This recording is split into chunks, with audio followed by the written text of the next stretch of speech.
រដ្ឋបាលខេត្តកែបប្រារព្ធទិវាជាតិនៃការចងចាំឧទ្ទិសបុណ្យកុសលជូនដល់វិញ្ញាណក្ខន្ធជនរងគ្រោះជាង3លាននាក់ដែលបានស្លាប់បាត់បង់ជីវិតថ្ងៃ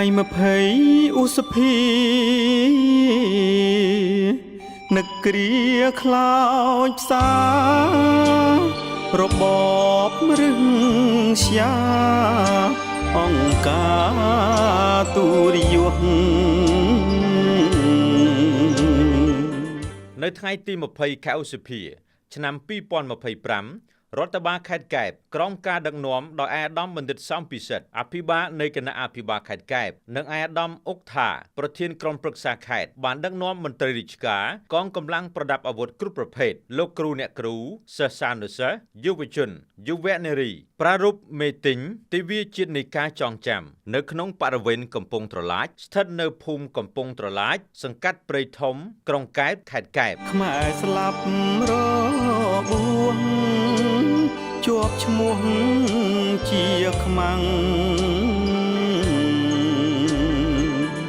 នៅក្នុងឱកាសនេះអាយដាមបណ្ឌិតសំពិសិដ្ឋអភិបាលនៃគណៈអភិបាលខេត្តបានអានវិយោគថានិងរំលឹកអំពីប្រវត្តិតស៊ូរបស់ថ្នាក់ដឹកនាំអ្នកស្នេហាជាតិជាពិសេសវីរភាពដ៏ថ្លៃថ្លារបស់សម្ដេចអគ្គមហាសេនាបតីតេជោហ៊ុនសែនប្រធានគណៈបកប្រជាជនកម្ពុជាប្រធានព្រឹទ្ធសភានិងជាអតីតនាយករដ្ឋមន្ត្រីនៃព្រះរាជាណាចក្រកម្ពុជាដែលបានដឹកនាំតស៊ូរំដោះជាតិព្រមទាំងបានកសាងអភិវឌ្ឍប្រទេសជាតិឲ្យមានការរីកចម្រើនលើគ្រប់វិស័យនិងបន្តដឹកនាំគ្រប់គ្រងថែរក្សាប្រកបដោយភាពប៉ិនប្រសប់និងប្រកបនិយមរបស់សម្ដេចមហាបវរធិបតីហ៊ុនម៉ាណែតនាយករដ្ឋមន្ត្រីនៃព្រះរាជាណាចក្រកម្ពុជាអាយដាមក៏បានសង្កត់បន្ថែមទៀតថាទិវាជាតិនៃការចងចាំ20ឧសភាគឺជាទិវាបុណ្យជាតិផ្លូវការដែលត្រូវបានកំណត់ដោយរាជរដ្ឋាភិបាលកម្ពុជាតាមរយៈអនុក្រឹត្យ19អនក្របកចុះថ្ងៃទី14ខែកុម្ភៈឆ្នាំ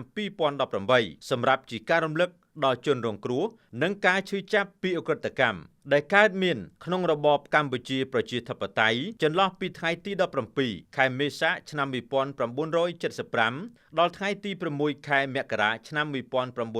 1979ការបង្កើតទិវានេះឡើងក្នុងគោលបំណងលើកតម្កើងការគោរពវិញ្ញាណក្ខន្ធអ្នកតស៊ូស្នេហាជាតិនិងការធ្វើបុណ្យឧទ្ទិសដល់ជនរងគ្រោះបានស្លាប់ក្នុងរបបកម្ពុជាប្រជាធិបតេយ្យ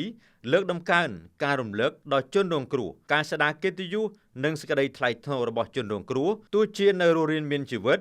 ឬបានបាត់បង់ជីវិតក៏ដោយប៉ះប៉ូវការឈឺចាប់ខាងផ្លូវចិត្តនិងផ្នែកសង្គមរបស់ជនរងគ្រោះនិងក្រុមគ្រួសារចូលរួមចំណែកដល់ការផ្សះផ្សាជាតិនិងជំរុញឲ្យមានសុខដុមរមណីយកម្មក្នុងសង្គមកម្ពុជានិងលើកកម្ពស់ការផ្សព្វផ្សាយនិងការយល់ដឹងអំពីអំពើឃោរឃៅដែលកើតមាននៅក្នុងរបបកម្ពុជាប្រជាធិបតេយ្យកុំឲ្យកើតមានឡើងសារជាថ្មីមិនថាយប់ថ្ងៃគេចងគេវាយគ្មានសិទ្ធតតាំង